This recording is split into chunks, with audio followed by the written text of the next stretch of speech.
Hey All-Stars, it's Amanda, your Senior Director, and today I wanted to show you guys what I've been doing for following up on leads that I get at parties and while I'm out and about or vendor events.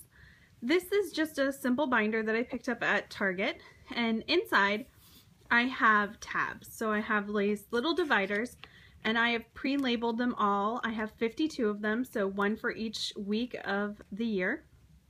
And what I do is I just have like March week 1, week 2, week 3, week 4, and then go into April, week 1, week 2, week 3, week 4. You get the idea. I actually only have about 3 months worth in this binder. I keep the rest in another binder so that I can just swap them out when I need them. That keeps it from getting a little too chaotic in my lead binder. So I do have a lead form that I will use, but most of the time what I do is I just print out emails. So this is the first week of March, and these are people that I'm going to follow up with once again. So this is what the shipping notice looks like, the email that we get to tell people that their order has shipped. When I get this email, I go ahead and print it out because it has their contact information on it. It also has all the items that they ordered. So I have it all right there in front of me when I call them to do my pink bag calls.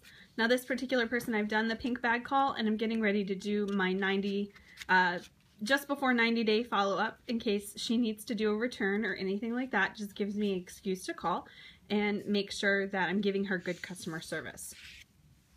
The next one I have here is actually what our home office leads look like when we get it. So this is an email that I get from home office that has the information of the customer, which I just blacked out here, obviously, because I don't need it all over the place. Don't want to share somebody's information.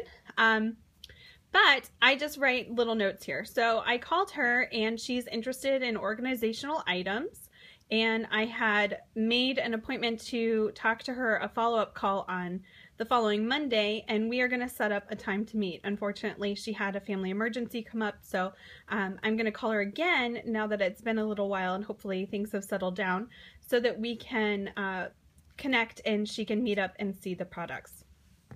One of the things that I really like about this system is because it's weekly instead of daily. I know a lot of people like to do the daily system, but I give myself a whole week to connect with the contacts that I have under this tab. It just brings a little of the pressure off of me, because if I get, you know, too many days behind, it makes me overwhelmed. So weeks I can deal with. Days, there's just too much for me. It's great though because you can put your team leads in here. So if you needed to contact people who are your recruits and check in with them to see how they're doing with their Start Swell date, you can put their Start Swell tracker in here, and then have a different time to contact them for each time that they're supposed to hit their first Start Swell, second, third, fourth. You can put that in there. If you do vendor events, it's great to print out the email that you would have from that vendor event. Maybe I'm doing one this March, but I want to go ahead and put it in my information for next January or February to contact that person and see if they're doing the same event that year so that I can book it again.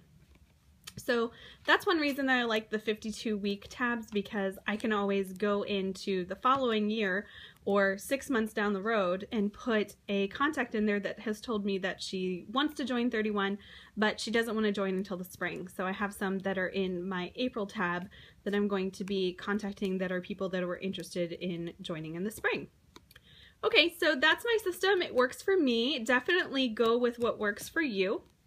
I'm not saying this is perfect or that this is the end-all be-all system, but like I said, it's what works for me. So find a system, and the most important thing you can possibly do is implement it. So don't just start a system and put it to the side, which is one of my biggest problems sometimes, is I will get this great system down and then I forget to actually do it. So the fortune is always in the follow-up. Make sure you follow through on connecting with all of your leads. Okay, that's it for today. I hope this was helpful, and I will see you guys in the next video. Bye for now.